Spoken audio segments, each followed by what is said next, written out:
Tidak wahai Umar, aku belum kuat untuk azan. Kenangan dengan Nabi Muhammad. Kemudian tidak lama kemudian ada anak-anak kecil. Dua anak kecil datang kepada Sayyidina Bilal bin Rabah membonceng tangan kanan Sayyidina Bilal. Yang satu di tangan kiri Sayyidina Bilal dan berkata, "Hai tukang azan kakekku." Terkaget Sayyidina Bilal lalu menoleh. Ternyata di kanannya Sayyidina Hasan dan di kirinya Sayyidina Husain.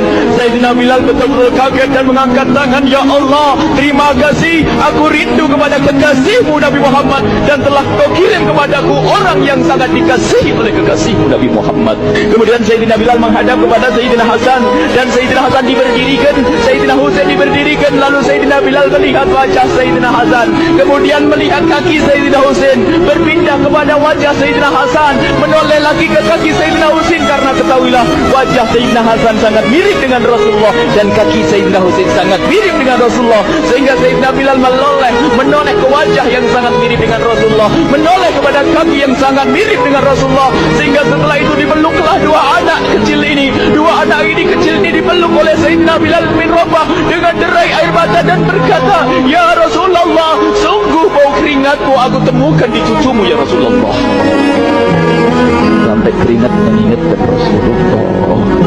Luar biasa. Itulah makna kecintaan kepada Rasulullah. Tiba-tiba tidak lama kemudian Sayyidina Hasan dan Husain kok ngomong, "Bilal, aku kangen pengen dengar suara azanmu. Gimana kalau kamu azan?" Anak kecil. Sayyidina Bilal bingung, menoleh ke wajah Sayyidina Abu Bakar dan menoleh ke wajah Sayyidina Umar. Akhirnya Sayyidina Umar dan Sayyidina Abu Bakar mengatakan, "Lakukan, lihat hubungan baik antara sahabat Nabi dengan cucu Rasulullah. Biarpun anak kecil akan tapi dihargai oleh Sayyidina Abu Bakar dan Sayyidina Umar. Lakukan." Kemudian Sayyidina Bilal menoleh, "Wahai Hasan dan Husain, sebelum engkau meminta khalifah dan wakilnya meminta aku untuk azan, tapi aku tolak. Tapi karena yang meminta saat ini adalah dirimu, wahai Hasan dan Husain cucu Rasulullah, aku tidak berani menolak sebab aku takut jika aku menolak permintaanmu saat ini, aku takut nanti ditolak untuk azan di depan Rasulullah di surga nanti."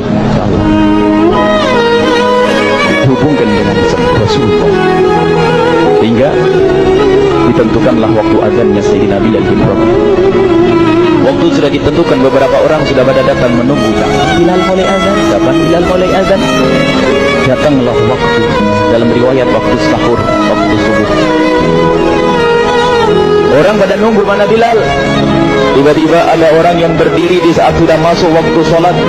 Ada orang berdiri, orangnya memang hitam tetapi memancar dari kehitamannya ini penuh kecintaan kepada Rasulullah. Orang pada melihat Sayyidina Bilal yang berdiri di tempat yang biasanya dulu berdiri Sayyidina Bilal bin Rabah. Maka suasana itu telah mengingatkan kepada Rasulullah sehingga mulai berjatuhan air mata dari orang yang hadir di tempat itu.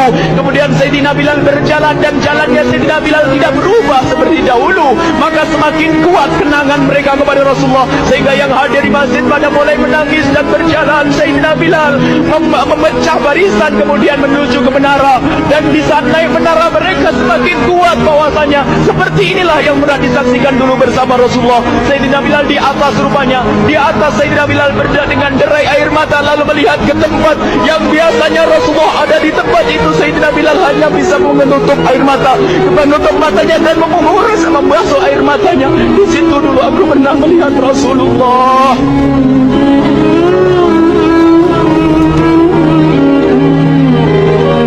Tangis orang yang hadir di masjid dibarengi dengan tangisnya Sayyidina Bilal bin Rabah.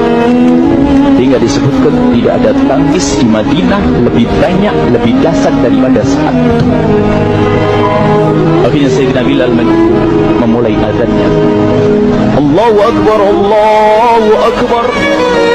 Suara ini terdengar di mana-mana dan sungguh berbarengan dengan suaranya Bilal ini serempak orang yang ada di situ terdengar suara dari jamaah, suara tangis yang bagus. Sayyidina Bilal pun melanjutkan azannya. Allahu Akbar, Allahu Akbar. Para jamaah sambil menjawab azan Sayyidina Bilal tangis semakin kuat. Bahkan ada di antara mereka yang berjatuhan pingsan. Apa yang menjadikan mereka menangis? Apa yang menjadikan mereka seperti itu? Ingat Nabi Muhammad SAW. Karena semua yang terjadi di saat itu mengingatkan kenangannya kepada Rasulullah. Sehingga orang yang di luar masjid pun, ibu-ibu yang belum sempat datang mendengar suaranya Sayyidina Bilal bin Rabah bergegas menuju masjid, lalu berkata, apakah Rasulullah dibangkitkan lagi? Karena kalau dulu di saat mendengar suara Bilal pasti ada Rasulullah. Jadi di saat mendengar suara Bilal yang sudah lama hilang, seolah-olah Rasulullah hadir kembali, sehingga mereka bertanya, apakah Rasulullah dibangkitkan lagi?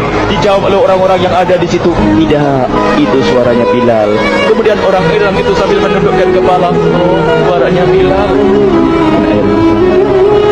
Sayyidina Bilal melanjutkan azan beliau dan sampailah azan beliau, asyhadu an la ilaha illallah, asyhadu an la ilaha illallah. Suara tangis semakin ramai hingga sampailah Sayyidina Bilal bin Rabah kepada kalimat asyhadu anna Muhammad. Hilanglah suara Sayyidina Bilal. Ternyata Sayyidina Bilal terpingsan saat itu di saat menyebut kalimat Muhammad. Dan ternyata saat itu pun dibarengi dengan orang-orang yang seperti Sayyidina Bilal tak ada jati. Hingga di saat tersadar Sayyidina Bilal hanya bisa berkata, lanjutkan, aku tidak mampu melanjutkan. Masya Allah, ini adalah makna kecintaan. Tinggal kita melihat di saat kita membaca nama Nabi Muhammad disebut seperti apa kerinduan kita kepada Rasulullah. Inilah hanya sebagai perbandingan, biarpun tidak sebanding. Minimal kita ngoreksi bagaimana di saat disebut Nabi Muhammad. Bagaimana kalau kita sebut tentang Nabi Muhammad, kita nomor satu, kita utama.